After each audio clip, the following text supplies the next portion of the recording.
నమస్కారము. ఈ వీడియో గాణాపత్యంలో గణపతి రూపాలు లేక గణపతి విశేషాలు. ఇది గాణాపత్యం అనేటువంటి ఆదిశంకరుల వాళ్ళు అంగీకరించినటువంటి షణ్మతాల్లో ఒకటి. మొదటిది అని కూడా చెప్పుకోవచ్చు. అయితే గాణాపత్య సాంప్రదాయంలో గణపతిని విశేషంగా పూజిస్తారు. అయితే గణపతిని 6 రూపాయలతో పూజిస్తారు వీరు. మొదటిది మహాగణపతి. ఇదే మూల గణపతి అని కూడా.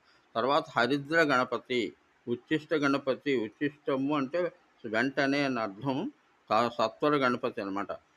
విద్య కూడాను. అంటే నాలుగవది నవనీత గణపతి, ఐదవది స్వర్ణ గణపతి, 6 సంతాన గణపతి అనేటువంటి ఇది వెన్న, తర్వాత స్వర్ణం అంటే బంగారము, సంతానం అంటే పుత్రులు, సంపద. ఇవి కాక 32 రూపాల్లో గణపతిని ఆరాధిస్తారు. ఓంకార రూప గణపతి అని బ్రాహ్మణములకు కూడా నాయకుడు అనేటువంటిది అంటే గురు రూపం అని అర్థము. గణపతియే